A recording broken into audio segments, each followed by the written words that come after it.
여러분, 창조주 하나님의 능력을 경험하는 복된 한 주간이 되셨습니까? 지난주에 말씀드린 대로 주일 설교는 성경 66권을 한 권씩 설교하도록 하겠습니다. 오늘은 두 번째 시간입니다. 출애굽기입니다. 창세기, 출애굽기, 레위기, 민수기, 신명기는 모세가 기록했다 해서 모세 오경이다 그렇게 부릅니다. 모세 오경의 두 번째 책인 출애굽기, 우리말 성경은 그렇게 이름을 붙였는데 히브리어 성경은 세모트, 이름들, 원래 이 출애굽기가 아니고 책 제목이 이름들입니다. 왜 그런가 하면 출애굽기 1절을 시작할 때에 이스라엘 아들들의 이름은 이러하니라 이렇게 되어 있습니다. 우리는 번역할 때 아들들의 이름이 이러하니라 뒤로 보냈지만 원래는 제일 앞에 있습니다. 그리고 그들의 이름들은 이러하니라. 그래서 이름들이라는 제목이 이 출애굽기의 제목입니다. 그리고 1절을 시작할 때에 그리고라는 접속사가 들어있는 것도 참 의미가 있습니다. 왜 그런가 하면 이 창세기라는 성경이 출애굽기하고 아무런 관련이 없는 것이 아니고 창세기에서 계속해서 연장되어지는 것이 출애굽기 성경이라는 것을 보여주기 위해서 그리고 그들의 이름은 이러하니라. 참 아쉽습니다. 우리나라 성경은 번역할 때 항상 이 접속사 같은 건 좀 많이 생략을 했습니다. 하지만 히브리어 성경은 그리고 라는 접속사로 시작함을 통해서 출애굽기는 창세기의 연장이다라는 것을 보여줍니다. 그럼 출애굽기라는 이 성경의 이름을 어디서 따왔느냐? 70인역, 헬라어로 번역한 성경인데 그 70인역이 히브리어 성경을 헬라어로 번역하면서 이름들이라는 이 출애굽기 성경의 이름을 엑소도스, 탈출이라는 의미를 붙여서 그냥 엑소도스라 이렇게 붙였습니다. 근데 이제 우리가 이제 성경을 번역하면서 우리 이게 이름들이 보면은 우리는 다 이게 한자어입니다. 한자어로 되어 있습니다. 왜냐하면 한 140년 전에 성경이 이렇게 번역이 되기 시작했기 때문에 그때는 중국의 영향을 받아서 대부분 아시아권들은 한자어를 넣어서 성경 이름을 명령합니다. 그래서 출애굽기, 탈출이라는 엑스도스 플러스 지명까지 넣어라. 지명이 애굽이잖아요. 여러분 애굽은 지금 이집트입니다. 이집트. 그래서 출애굽기, 애굽으로부터 탈출한 이야기가 출애굽기 성경입니다. 출애굽기의 저자는 모세라는 데에는 이견이 없습니다. 모든 학자들이 모세를 출애굽기의 저자로 이렇게 인정을 합니다. 그리고 기록연대는 창세기와 같습니다. BC 1446년경입니다. BC 1446년이 뭐냐 하면 이스라엘 백성들이 애굽에서 출애굽하던, 애굽에서 나오던 그때가 BC 1446년입니다. 물론 자유주의 신학자들은 그보다 더 200년 뒤인 1200년대 중반으로 이야기를 하지만 성경의 연대기를 계산해 보면 1446년경, BC 1446년경이 출애굽하던 시기고 그때에 모세는 이 모세오경, 이 성경을 기록을 했습니다. 여러분 창세기 말씀은 한 개인에 대한 부르심이고 하나님이 한 개인에 대해서 집중하던 성경이었다면 이 출애굽기로 넘어오면서 출애굽기는 한 개인에서 개인을 넘어서 민족을 향하신 하나님의 구원 역사를 보여주시는 것이 이 출애굽기 성경입니다. 이스라엘 민족에 대한 부르심입니다. 이 출애굽기를 읽어보시면 억압받는 이스라엘 백성들의 그 모습이 기록이 되어 있는데 그 가운데서도 하나님의 구원 계획은 이루어져 가고 있다라는 사실을 보여줍니다. 그래서 이 출애굽기는 고통과 신음으로 시작, 1장을 보시면 고통과 신음으로 시작하고 있지만 가면 갈수록 승리와 환호로 마감이 되는 것이 출애굽기 성경입니다. 출애굽기는 400년 전 가나안 땅으로 이주했던 요셉의 후손들의 이야기를 기록하고 있습니다. 하지만 그들은 요셉을 알지 못하는 왕의 등장과 함께 탄압과 억압의 대상이 되었습니다. 어려운 생활 중에서도 하나님께서는 아브라함에게 하셨던 약속, 내 자손이 하늘의 별과 같이 되리라는 그 약속을 하나님은 정확하게 지켰습니다.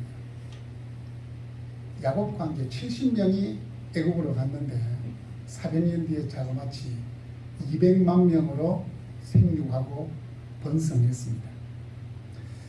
감당하기 힘든 노역에 시달리던 이스라엘 백성들 여호와께 부르짖었습니다. 우리도 마찬가지잖아요. 평온할 때는 하나님은 좀 옆에 계셔도 뒤에 계셔도 한 발짝 뒤에 계셔도 되지만 고난이 찾아오면 우리는 필사적으로 매달립니다. 이스라엘 백성들도 요셉이 살아있을 때는 대접을 받았습니다. 그런데 세월이 잠시 계속 흐르면서 요셉을 알지 못하는 역사가 시작되면서 탄압이 대상이 된 겁니다. 그때부터 하나님께 부르짖습니다. 하나님, 우리를 돌아봐 주십시오라고 부르짖습니다. 하나님은 때가 참에 그 애굽을 향하여 하나님의 전능하신 팔을 내밀었습니다. 애굽 백성에게는 심판의 팔이지만 이스라엘 백성에게는 구원의 팔이었습니다. 드디어 출애굽의 역사가 시작됩니다. 그런데 이 출애굽의 역사라는 것이 어느 날 우연히 갑자기 이루어진 것이 아니라 하나님이 아브라함에게 약속하셨던 그 약속의 성취입니다. 하나님은 이것을 위해서 점진적으로 자신의 구원 계획을 준비하고 이루어 가셨던 것입니다. 요셉이 있을 때에 이 애굽이라는 나라는 12왕조 시대였습니다. 그런데 히타이트 민족이 이 12왕조를 무너뜨리고 새로운 왕조를 세웁니다. 이 새로운 왕조를 세우고 보니까 이 히브리 민족이 두려움의 대상이 되는 겁니다. 이 12왕조 때에 요셉이라는 사람이 이 12왕조의 중심 인물이었는데 혹시나 저 히브리 민족이 이 12왕조의 잔존하는 세력들과 힘을 규합해가지고 반란을 일으키면 어떻게 될까? 그리고는 고민하다가 히브리 민족을 탄압하기 시작합니다. 직장을 선택할 수 있는 자유를 박탈시키고 거주 이동을 제한합니다. 딱 정한 그 구역 밖으로는 나가지 못하도록 정해버립니다. 그런데 얼마 후에 이 히타이트 왕조가 멸망하고 애굽에서 가장 강성했던 18왕조가 정권을 잡게 됩니다. 이 18왕조 시대에도 이 히타이트 왕조들이 히브리인들에 대한 정책이 참 좋다 싶은 거예요. 그래서 히브리인들을 억압하는 그 정책을 그대로 물려받고 플러스를 하나 더 붙입니다. 인구가 늘어나지 못하도록 아들을 낳으면 어떻게 해요? 아들 낳으면 어떻게 할까요?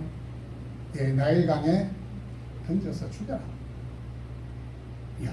이제는 강제 노역에다가 거주 이동의 제한에다가 출산의 자유까지 박탈을 당합니다. 삼중고를 겪게 되는 겁니다. 가장 힘들 그때에 하나님은 이스라엘 백성들을 구원하시기 위한 첫걸음을 떼십니다. 그게 뭐냐?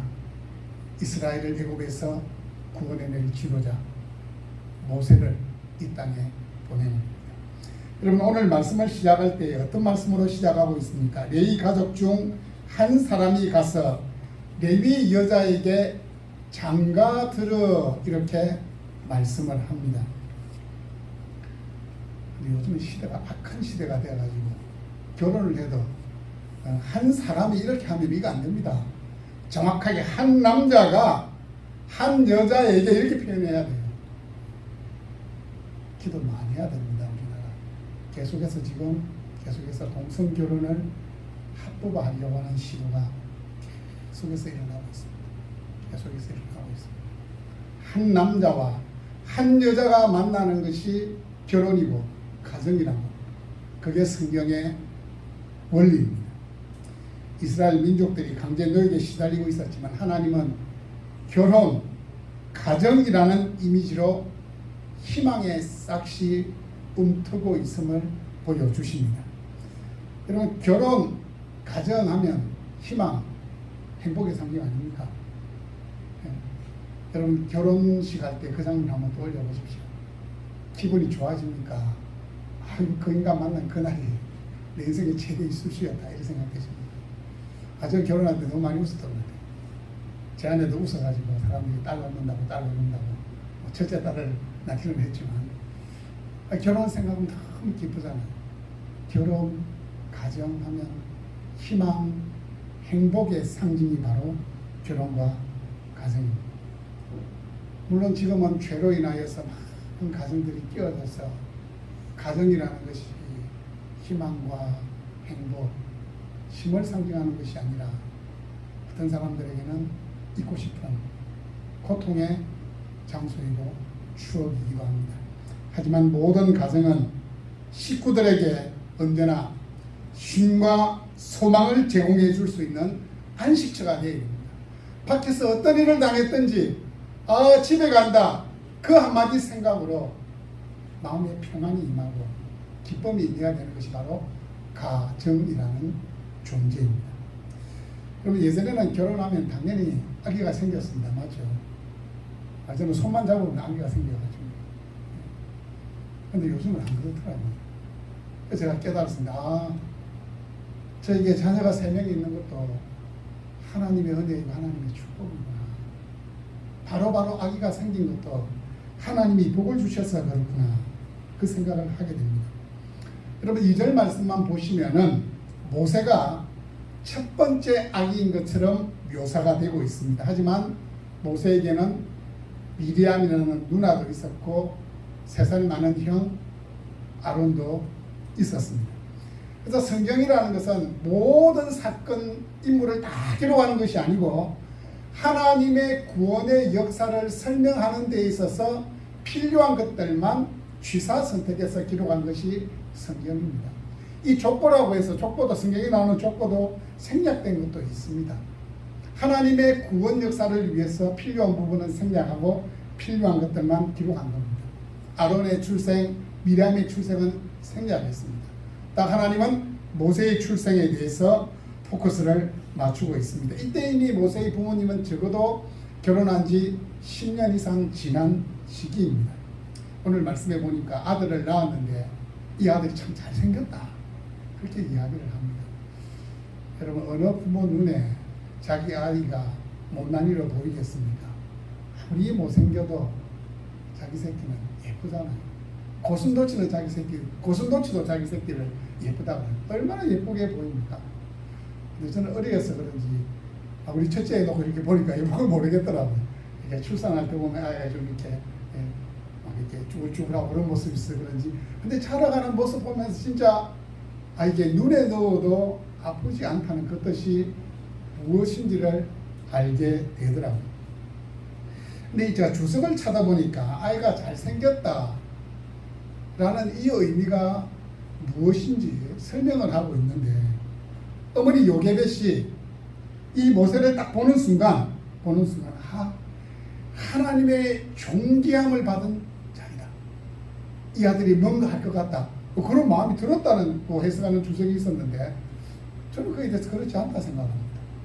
모르겠습니다. 요게벳은 정말 영적으로 너무 민감하고 깨어 있어가지고 자신의 아들 모세를 보는 순간 하나님의 구원 계획을 이룰 아들이 나를 통해서 출생했다, 그렇게 생각했는지 모르겠지만, 저는 볼 때에 미리암은 하나님 아는 사람이잖아요.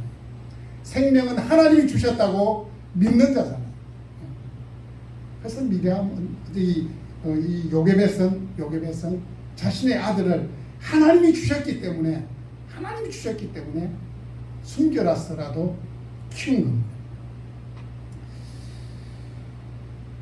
아므람, 요게벳, 모세의 아버지와 어머니인데 이들이 장차 이스라엘을 구원할 지도자를 위해서 기도하고 임신해서 모세가 태어난 것이 아니고 고통스럽고 탄압받는 시대였지만 하나님은 가정을 통해서 부부가 식구들이 위로받게 하시고 사랑하게 하신 겁니다. 그 사랑의 결실로 위에 자녀가 2명 더 있었지만 하나님은 모세라는 3번째 자녀를 주신 겁니다. 그냥 지극히 평범한 가정에 선물로 태어난 아이가 모세입니다. 그래서 저는 이 사실을 보면서 하나님께서 자신의 구원교회, 자신의 일을 이루어 가실 때에 때로는 초자연적인 역사를 행하실 때도 있습니다. 우리가 생각지도 못할 도무지 사람이 할 수 없는 그 일을 하나님은 하실 수 있습니다. 하지만 대부분에 있어서는 하나님은 평범한 일상을 통해서 보통 사람들을 통해서 자신의 구원 계획을, 자신의 역사를 이루어 가십니다. 말씀해 보니까 3개월간 아기 모세를 숨겨서 양육했습니다. 이러면서 아이 키워봐서 알잖아요. 3개월이 지나면 어떻게 됩니까? 그냥 100일쯤 되려면 아이가 목소리가 커지기 시작합니다. 이 활동적이 된다는 겁니다. 더 이상 집에서 양육할 수 있는 방법이 없습니다.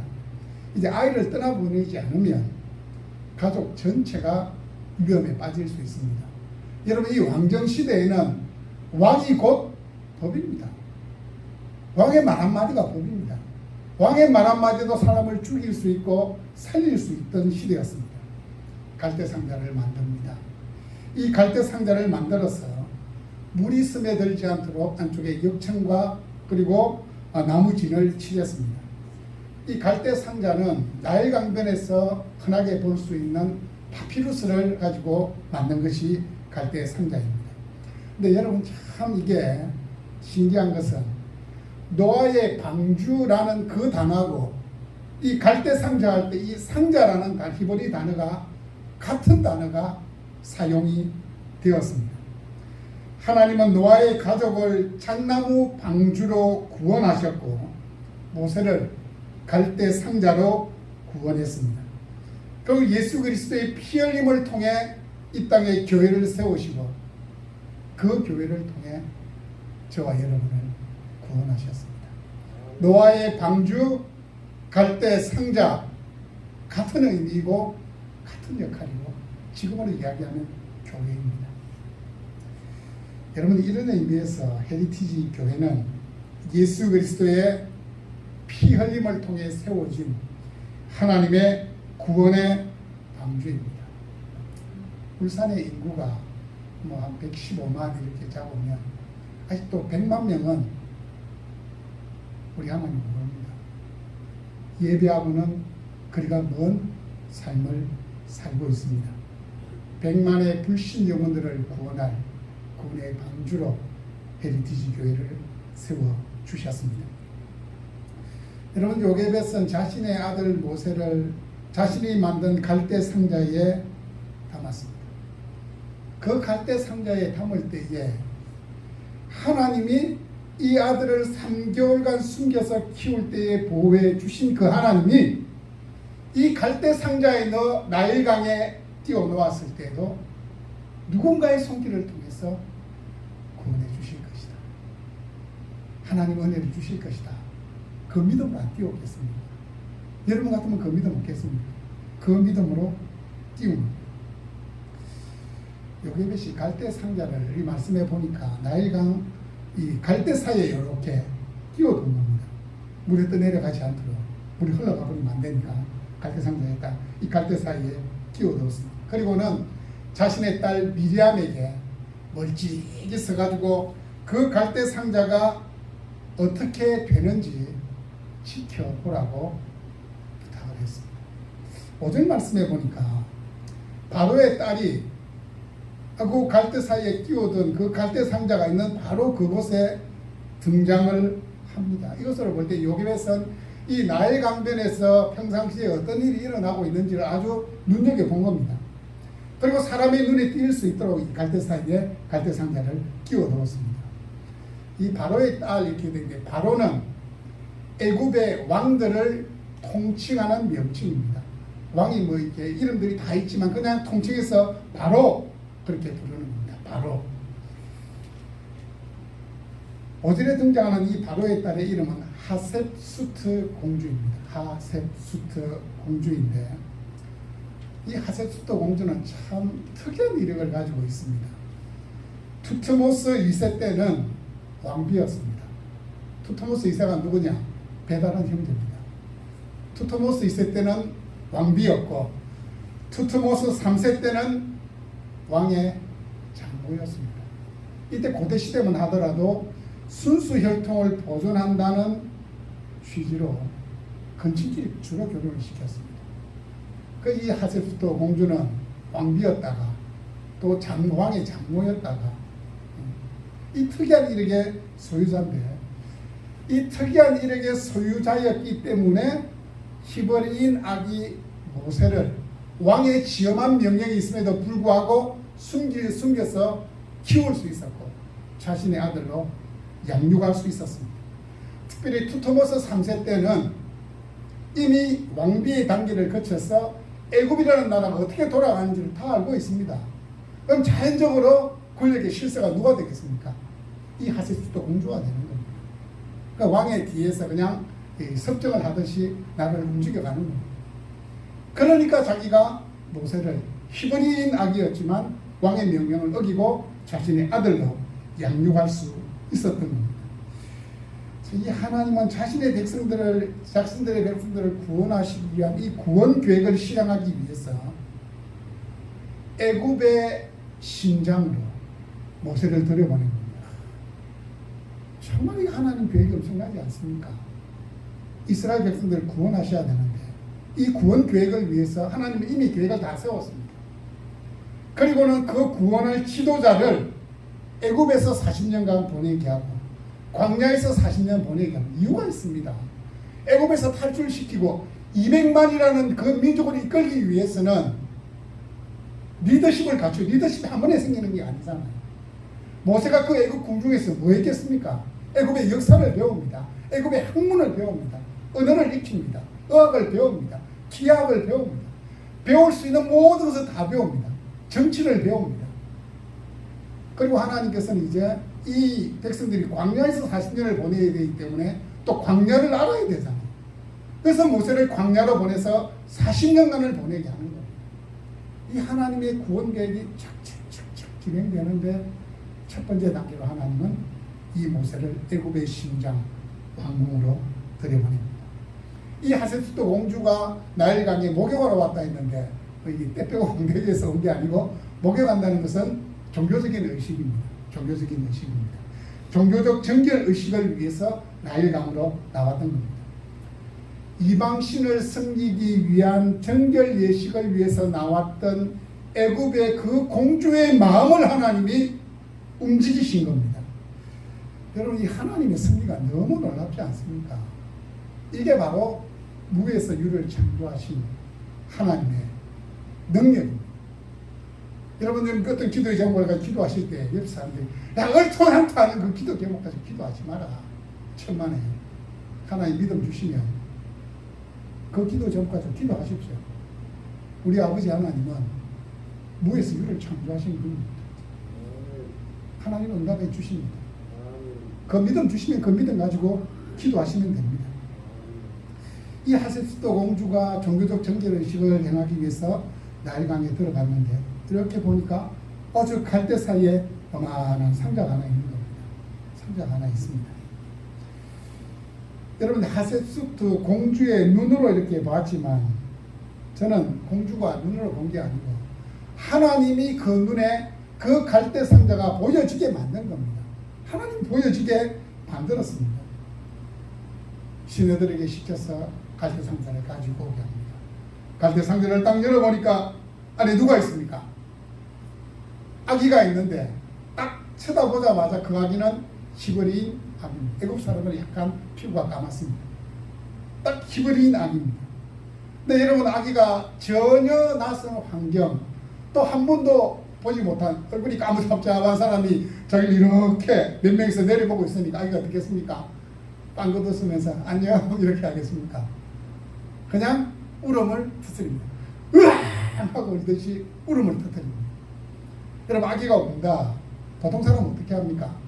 야, 이봐 나무나 조용히 안 하나? 이렇게 안 하잖아. 아기가 울면 그냥 동물기임 시킵니다. 아기야, 까꿍 하고 어쨌든 달래보려고 하는 것이 사람의 마음입니다. 그 모세가 우는 순간 하나님은 하세스트 공주의 마음에 모세를 향한 정신을 심어줍니다. 이 아기 불쌍하다. 가겠다. 내가 키워야 되겠다. 그 마음을 하나님이 심어준 겁니다. 요게벳이 저 멀리에서 갈대 상자를 주워든 이 그 무리를 보았고, 아마 요게벳이 볼 때는 미리암은 좀 더 앞쪽에 있었던 것 같아요. 미리암에게 손짓을 했을 수 있어요. 이렇게 이제 가라고 손짓을 했을 수 있습니다. 미리암이 그곳으로 달려갑니다. 여러분, 근데 이때만 하더라도 애굽 사람들은 히브리 사람들을 부정하게 여겼습니다. 여러분, 창세기 요셉 이야기 읽어보면 밥을 같이 안 먹잖아. 따로 상을 차려서 먹잖아. 그래서 히브리인들이 허락도 없이 그냥 애굽 사람들에게 가면 안 되는 겁니다. 그런데 이 미리암은 담대하게 막 달려가서 말을 겁니다. 참 미리암이 참 똑똑한 것 같아요. 뭐라고 이야기합니까? 그건 다른 말 하지 아니하고, 혹시 유모 필요하지 않으세요? 이야기를 위해서 젖을 먹일 유모가 필요하지 않으세요? 히브리인들을 부정하게 여겼던 애굽 사람이 이 아기에게 젖을 먹일 수는 없는 겁니다. 그리고 젖을 먹이는 것은 아기를 금방 낳은 여인만이 가질 수 있는 특권이 젖을 먹이는 겁니다. 미리암의 이 말에 이 공주가 당연하지, 유모하면 구해줘, 그렇게 되는 겁니다. 참 하나님이 정말 적절하게 때에 맞게 모든 상황들을 이끌어 가신다라는 사실을 알 수 있습니다. 여러분, 오늘 말씀에 보면 성경에서 수학을 제일 못하는 사람하고 또 제일 똑똑한 사람이 함께 등장을 합니다. 여러분, 수학을 제일 못하는 사람은 누굴까요? 안 들어봤습니까? 이 넌센스 퀴즈를. 성경의 인물 중에 수학 제일 못하는 사람이 누굽니까? 모세 아닙니까? 모세입니다. 모세. 아무것도 모세입니다. 그럼 제일 똑똑한 사람은 누굽니까? 모세 누나 미리암 아닙니까? 미리암. 그냥 질문하기 전에 다 압니다. 말하기 전에 무슨 말 할지 다 압니다. 미리암. 좀 써줘야 되는데. 네. 여러분, 미리암이 공주에게 다가가서 유모를 소개해 주었습니다. 이 미리암도 아마 단호한 마음을 가지고 나갔습니다. 요게벳이 미리암에게 이야기할 때에 네 동생 하나님 반드시 구원해 줄 건데 어쩌면 그것이 애굽 사람일 수 있다. 그럼 네가 담대하게 그 애굽 사람에게 가서 전해야 될 말을 담아줄 테니 그대로 전해라. 미리암이 이미 용기를 줬을 수도 있습니다. 마찬가지입니다. 이 세상 속에서 우리가 하나님의 백성으로 살아가는 것 때는 용기가 필요합니다. 하나님의 말씀을 직장 가운데서 실천하려고 하면 담대함이 필요합니다. 왜냐하면 아닌 것을 아니다 라고 이야기를 해야 되고, 맞는 것은 세상 말로 목에 칼이 들어가도 맞다고 이야기해야 될 용기와 담대함이 있어야 하기 때문입니다. 여러분, 당시 유모는 그냥 이 젖물려가 아기에게 젖만 물리는 일만 한 게 아니고 가정생활을 가리키고 사회생활도 가리켰습니다. 이 하세스토 공주는 이 미리암의 제안을 그냥 고민도 망설임도 없이 그대로 받아들입니다. 여러분, 생각 한번 해보십시오. 이 요게벳은 이 갈대 상자를 만들어 자신의 사랑하는 아들을 하나님께 맡겨드렸습니다. 하나님 어떻게 했습니까? 하나님께 맡기니까 사람의 방법이 아니라 하나님의 방법대로 그 모세를 구원해 내잖아요. 정말 여러분, 이 유아시에 정말 교육이 중요한데 무슨 교육이 중요하냐? 신앙교육이 제일 중요합니다. 한글 교육, 영어 교육, 그것도 중요하지만 더 중요한 건 신앙교육입니다. 여러분, 우리나라 이 속담에도 3살 버릇이 몇 살까지 간다고요? 8가지. 그게 다 의미가 있는 겁니다. 3살까지 그 아이의 생각 속에 뭔가를 심어주면 그게 습관이 되어가지고 몸에서 그대로 배어 나온다는 겁니다. 영적인 원리도 마찬가지입니다. 3살 때까지 뭐에 신경을 써야 되겠습니까? 말씀을 그 심령에 심겨주는 것. 하나님과 나 사이에 그 관계가 어떤 관계인지를 심어주는 그 영적인 원리가 중요하다는 말씀입니다. 하나님의 말씀이 귀와 머리, 마음에 심겨지도록 해야 됩니다. 여러분 어릴 적부터 예배와 말씀이 삶의 중심이 되도록 해야 됩니다. 여러분 우리 헤리티지 교회는 주일 예배를 저는 계속해서 전 연령이 모여서 드리는 전 세대 통합 예배로 이어갈 겁니다. 왜냐하면 하나님은 가정을 예배 공동체로 불러주셨기 때문입니다. 물론 지금은 이제 대형교회들은 다 세대별로 나누지만 원래 우리 부모 세대가 자녀들에게 보여줘야 될 가장 큰 삶의 모범이 있다면 그건 예배입니다. 내가 하나님을 어떻게 예배하는지, 내가 하나님과 어떻게 관계를 맺어가는지를 자녀들에게 보여줘야 됩니다. 그래서 가정은 예배 공동체가 되어야 한다는 겁니다. 여러분 일반적으로 히브리인들이 저절되는 시기는 3살 정도입니다. 우리나라 이야기로 하면 4살이겠죠. 우리는 만 나이를 안 쓰니까 한 3살 때까지 이 요게벳이 자신의 아들을 양육했습니다. 그럼 이 모세의 생각 속에는 뭐가 박히겠습니까? 너는 히브리인이고 너는 유일신 하나님을 섬기는 아이고 너는 하나님의 말씀대로 살아가야 된다. 그 생각 심어준 겁니다. 그래서 이런 모세가 40년을 사실 정확히는 한 36, 7년 되겠죠. 그렇게 애굽의 왕궁에서 보냈지만 그 왕궁 밖에 나왔을 때에 탄압받는 핍박당하는 자기 민족을 보고 마음에 의분이 일어난 겁니다. 그게 뭡니까? 3살 때 이미 어머니 요게벳이 이 모세가 히브리인이다. 너는 하나님의 백성이다. 이걸 심어줬기 때문에 36, 7년을 애굽의 왕궁에서 애굽 사람으로 살아갔지만 여전히 그의 정체성은 히브리인이었던 겁니다. 여러분 이러한 경험들 모세가 이스라엘 백성들을 인도할 때에 사용하기 위해서 하나님이 하신 겁니다.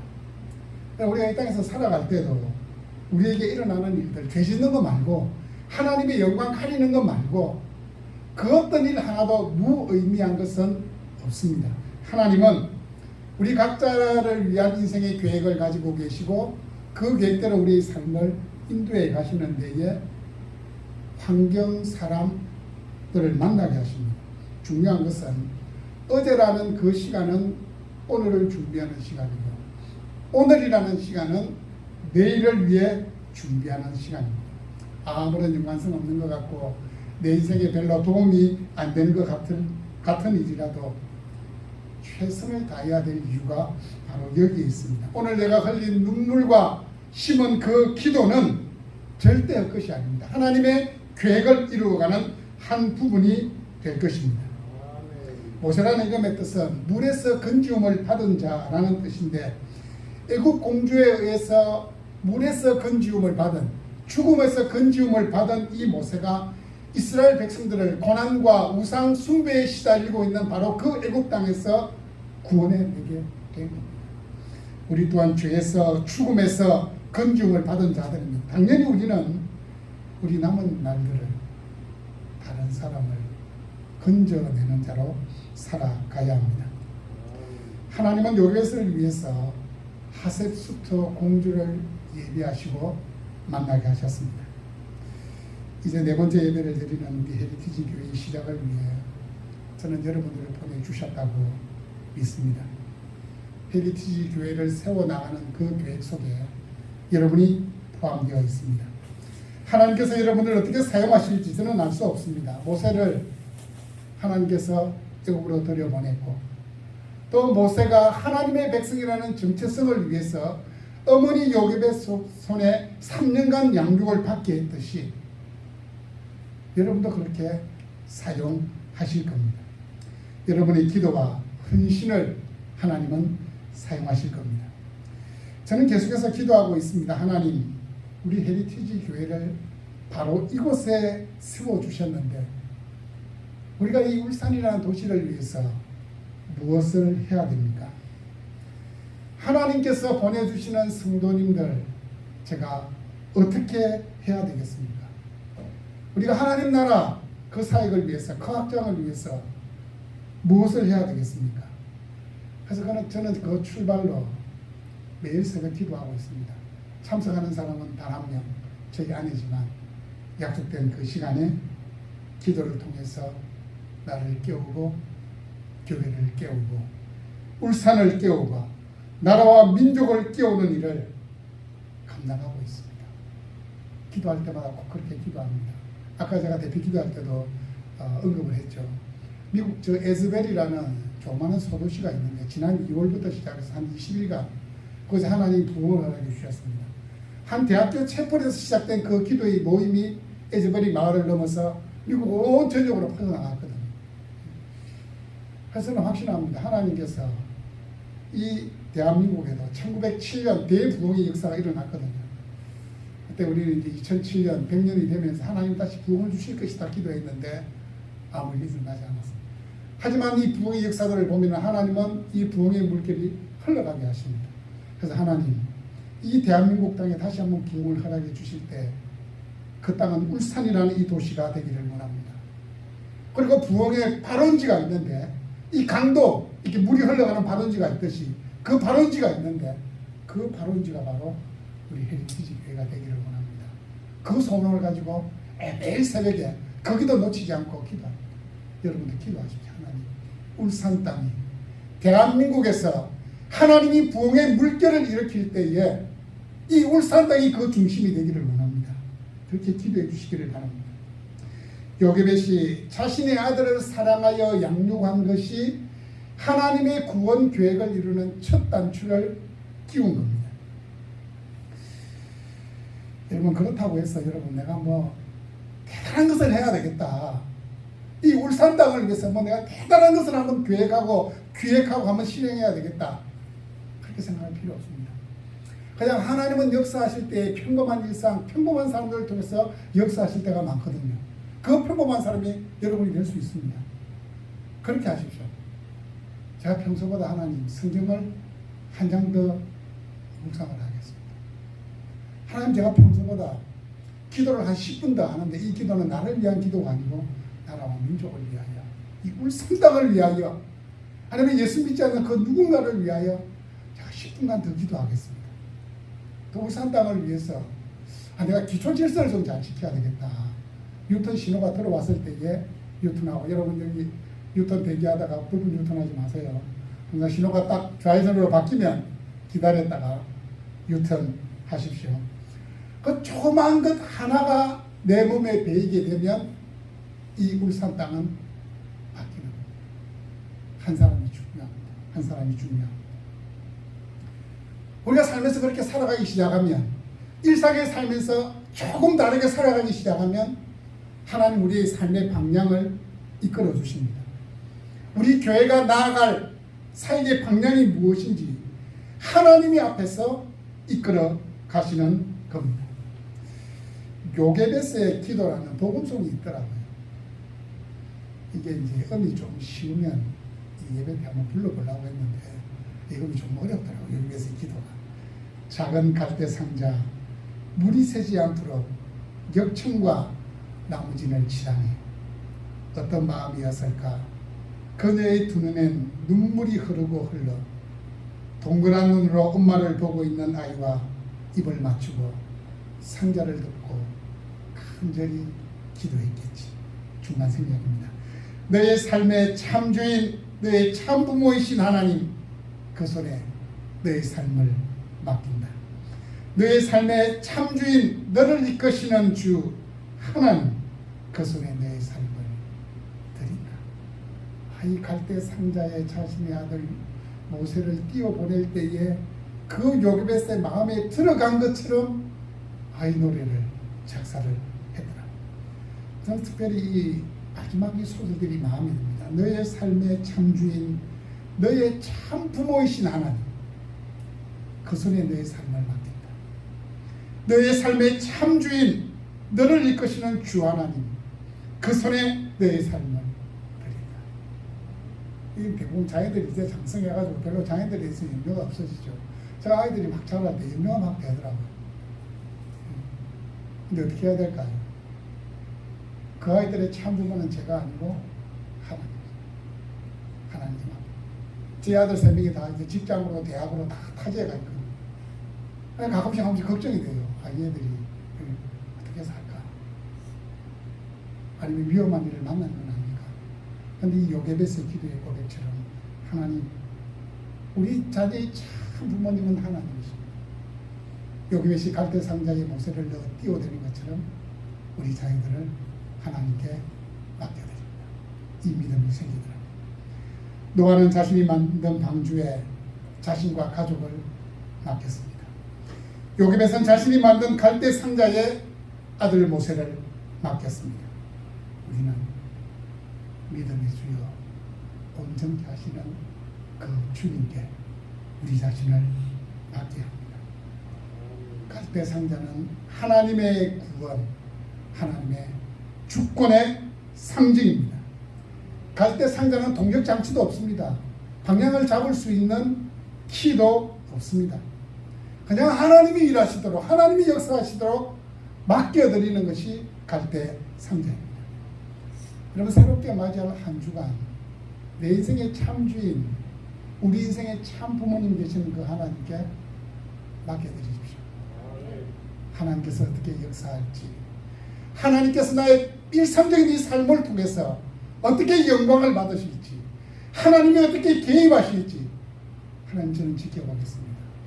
그리고 제 입에서는 하나님 감사합니다는 이 고백만 나오게 해주십시오라는 그 마음으로 한 주간을 살아갈 수 있기를 주님의 이름으로